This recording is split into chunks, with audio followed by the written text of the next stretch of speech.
tal, amigos de Te Vemos? Como siempre, un gusto que nos acompañen. El día de hoy se encuentra con nosotros la senadora Alejandra La Güera Reynoso, a quien me da muchísimo gusto recibir, y también espero a todos tengan un excelente trayecto. Senadora, ¿cómo está? Muchísimas gracias por acompañarnos. Muchas gracias, un gusto poder platicar contigo, con quienes nos ven en este trayecto.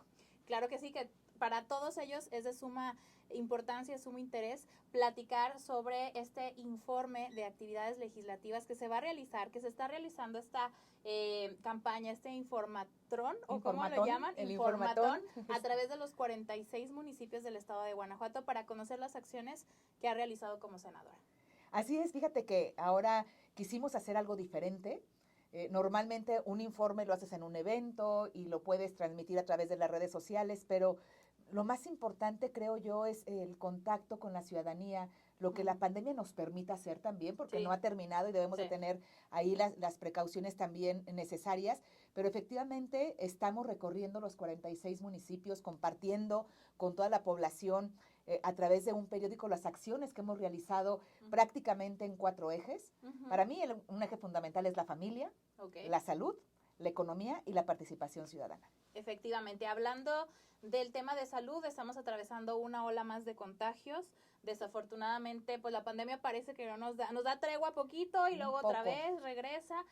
¿Cuáles son los logros más importantes en este eje? Fíjate que en materia de salud, por un lado, los exhortos que hemos hecho, primero para que hubiera vacunas para los menores. Rápidamente te comparto, nosotros ingresamos y apoyamos a más de 400 familias con amparos para que pudieran ser vacunados los niños, los menores de 5 a 11 años. ¿En todo el estado? En todo el estado. Finalmente, ellos ya lograron la vacuna, porque recordemos que cuando llegaron las primeras vacunas a Guanajuato, los primeros en ser vacunados en esta edad de 5 a 11 eran los niños que habían recibido, tenían un amparo de por medio, ¿no? Entonces, por un lado, el tema de las vacunas. Pero algo importante que también solicitamos es que la detección de cáncer, la atención, el diagnóstico y el tratamiento se incluyera en la norma y en el Programa Nacional de Infraestructura de Calidad.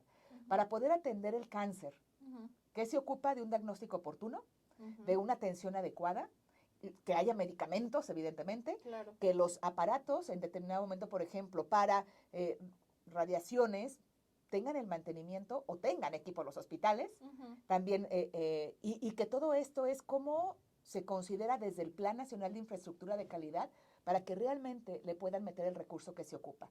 Pero también hemos trabajado de manera permanente por el reconocimiento del médico residente. Por un lado, ya en la Ley General de Salud se reconoce al médico residente y también, y los hemos acompañado porque mira lo que está pasando y lo podemos ver en las noticias de los últimos días. Un médico pasante asesinado en Durango. Sí. Una anestesióloga, una especialista, también fallecida y la mataron, ¿no? Sí. En Chihuahua.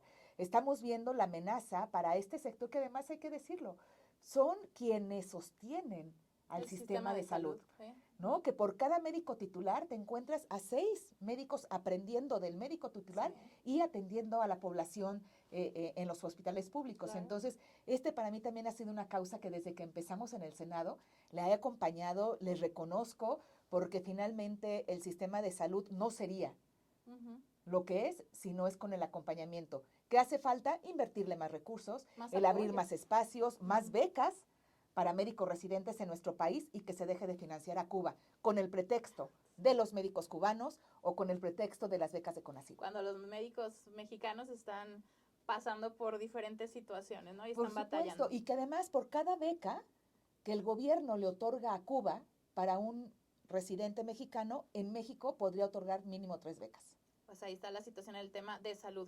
También otro de los ejes importantes que va a tratar durante estos 46 visitas que se van a realizar aquí en Guanajuato es el de la familia. Ahí en ese eje, ¿de qué podemos platicar? Mira, para mí la familia es el eje fundamental, en donde todas las políticas públicas debieran estar centradas. Por un lado, nosotros lo que propusimos, le llamamos la ley DIF, que es una ley para que haya apoyo a las mujeres embarazadas en condición de vulnerabilidad. Hay que acompañarlas, hay que ayudarles, y que está esa iniciativa puesta. Pero también algo que está pasando muy padre en Guanajuato y que hemos participado en la promoción de las ciudades familiarmente sostenibles. Estamos exhortando, invitando a los municipios, a los alcaldes, a las alcaldesas, a que se adhieran a la Declaración de Venecia. Esto es un mecanismo de participación avalado por Naciones Unidas y que lo que busca es que las ciudades sean resilientes, sean incluyentes, sean sostenibles, y que de lo que se trata es cómo logramos la perspectiva de familia en las políticas públicas desde lo municipal, cómo logramos la perspectiva de familia en la legislación federal, y que para mí este es pues un tema que lo veo además la base principal, las células, y recuperamos y cuidamos esta célula, la principal de la sociedad, que es la que arma la comunidad y es la que hace los municipios y finalmente el Estado y el país, estaremos avanzando de una manera importante. Desde su perspectiva, desde su trinchera, ¿cómo ve a la familia guanajuatense en estos momentos? A la familia la veo fuerte, la veo que sigue siendo un pilar importante en nuestro Estado, pero no por eso tenemos que dejarla sola. Por ejemplo, ahora cuando vemos con los horarios, ha cambiado la dinámica de las familias.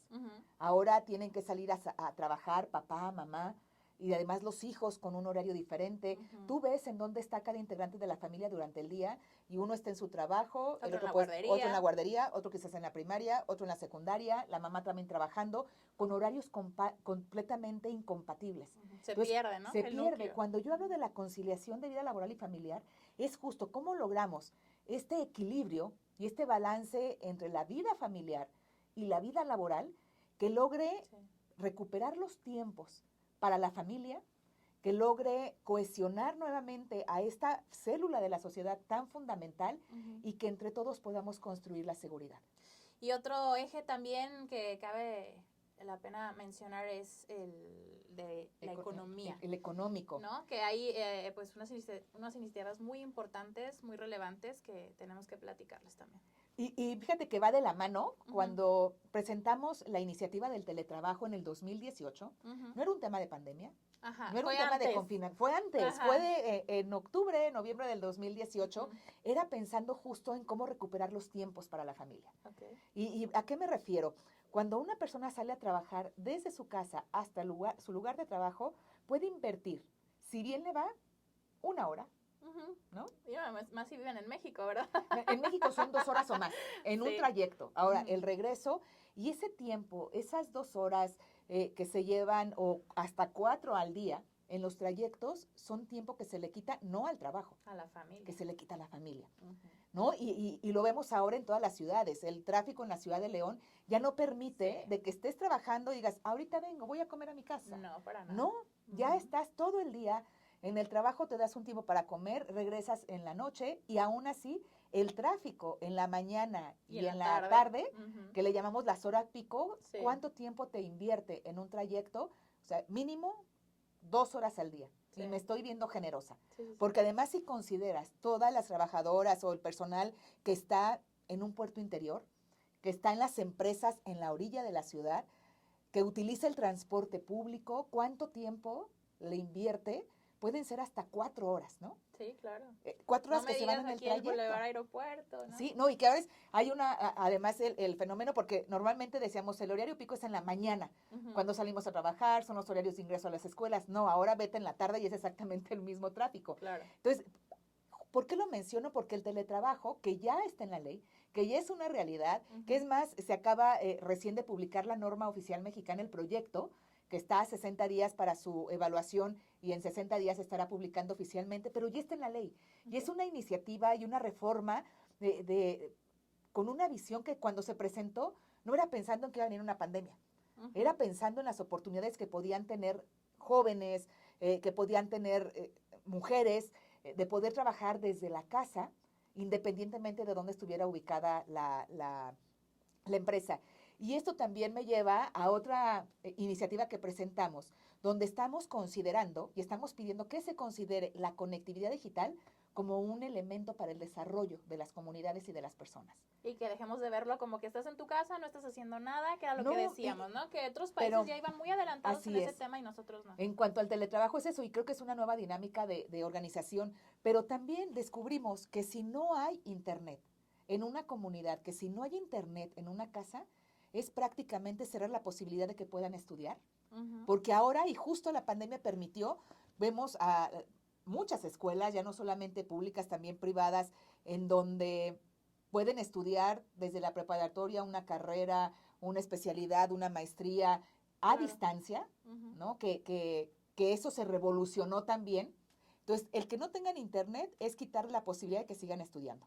Efectivamente. Segundo, el teletrabajo sin internet es quitarle la oportunidad a una familia, a un joven, de que pueda conseguir un empleo a distancia. Ujú. Si no hay internet en una comunidad, es quitar la posibilidad de que reciba consultas o teleconsultas.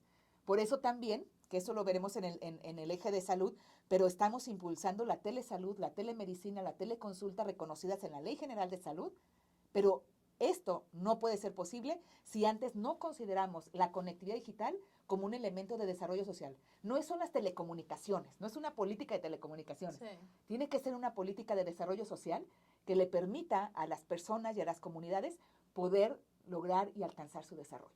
Y también hablábamos de cómo, en el tema de la economía, cómo impulsar a los niños, a los adolescentes, a que tengan una buena cultura financiera. Y es Que más, yo yo creo que creo a todos que nosotros nos faltó a en su todos, momento. exactamente. ¿Por qué nos referimos cuando hablamos de la educación financiera para niñas, niños, adolescentes? Porque la iniciativa que presentamos en el Senado, que nos aprobaron en el Senado y que está pendiente en la Cámara de Diputados, justo lo que pretende es que desde la educación básica se puede implementar la materia de educación financiera. Ujú.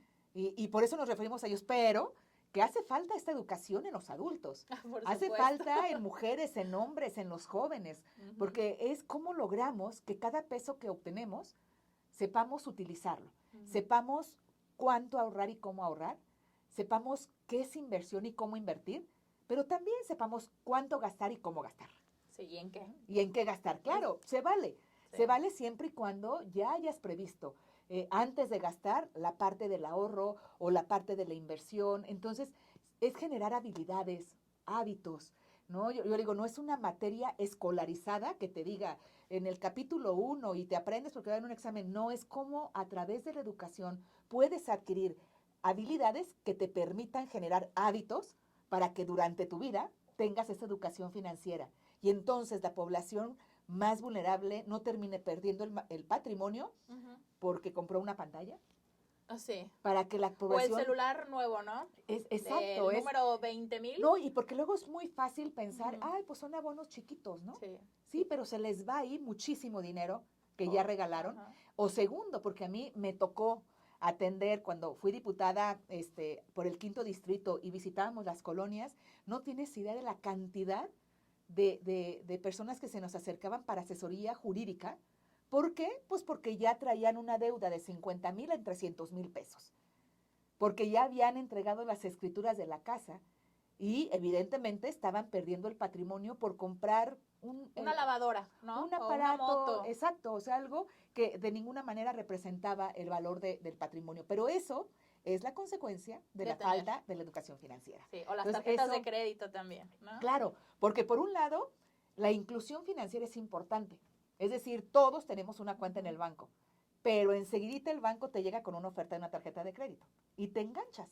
Ujú. Pero cuando te das cuenta, ya le debes más a la tarjeta de lo que son tus ingresos y entonces trabajas y vives para pagar la tarjeta. Exacto. Por eso digo, es tan importante la educación para niñas, para niños, para adolescentes, Sí. para jóvenes, para adultos, para mujeres, y que también aquí, yo digo, la mujer naturalmente administra un hogar, no ahorita, históricamente y culturalmente lo ha hecho. Ujú. Entonces, démosle las herramientas también para que ya lo hace, digo, lo administran bastante bien, Ujú. sin embargo, creo que no sobra el que podamos seguir apoyándoles en educación financiera.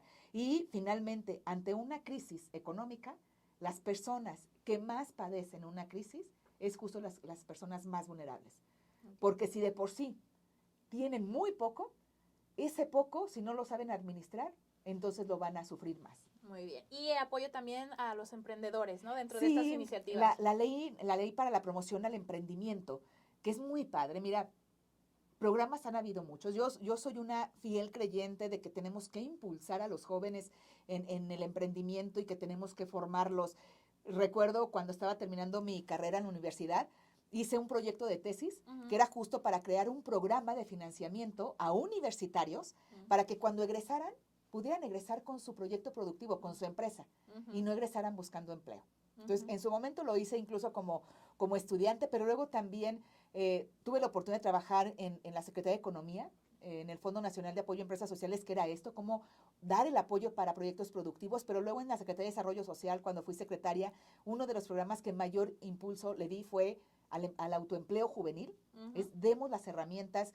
Yo estoy convencida, me encantaba el Instituto Nacional del Emprendedor, lo desaparecieron, desaparecieron todos los fondos, y lo que se ocupa, además del fondo, digo, sí es importante los recursos, evidentemente. Sí, evidentemente para poner un negocio. Pero tenemos que acompañar a los emprendedores en la etapa desde el arranque, justo desde el emprendimiento y durante el tiempo que se consolida su proyecto.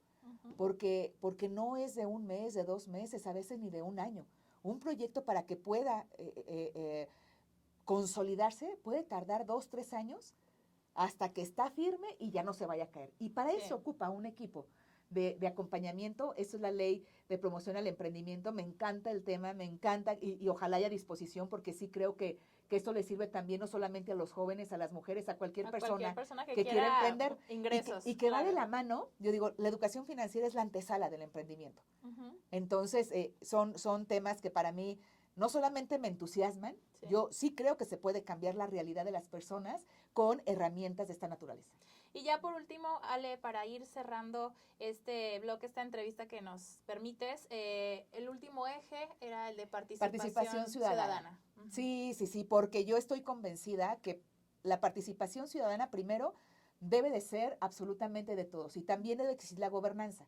¿Qué significa? No solamente los ciudadanos que participen, sino los gobernantes tienen que responder y vincularse permanentemente con los gobernados.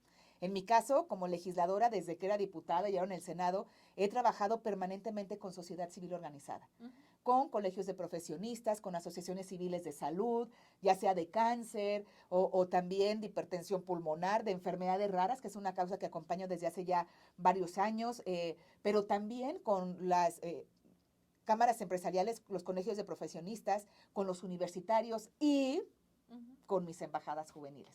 Este mecanismo de participación, que son las causas de los jóvenes organizadas por embajada, y que no solamente, yo como lo digo, no solamente me llenan de energía, sino además lo que me proponen, las ideas que tienen, enriquecen el trabajo legislativo. Claro.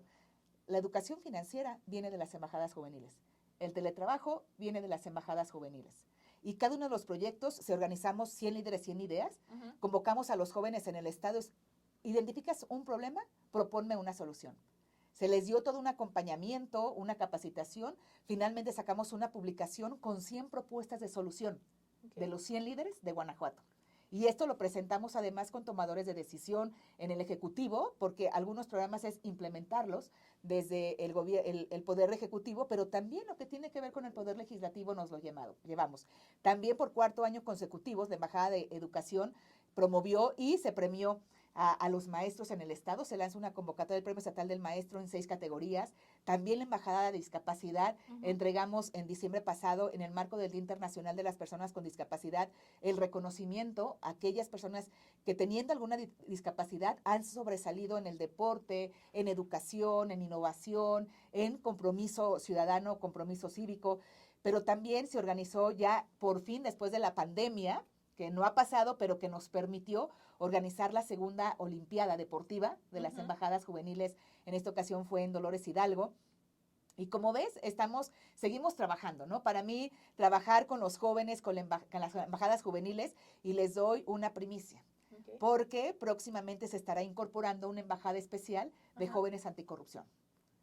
¿Eso va a estar en algún municipio? En todo el estado. Se convoca a los jóvenes de todo el estado y la intención, tenemos nuestro parlamento en el mes de noviembre, es poder definir con los jóvenes este grupo de trabajo de manera transversal como una embajada especial. Pues muchas gracias. Al contrario, muchas gracias y un gusto poder compartir nuestro trabajo. Gracias, la senadora Ale La Güera Reynoso, que estuvo con nosotros. Muchas gracias y esperamos que siga esta entrevista a través de nuestras redes sociales. Soy Susana Galván, cuídense mucho, cuida a los demás.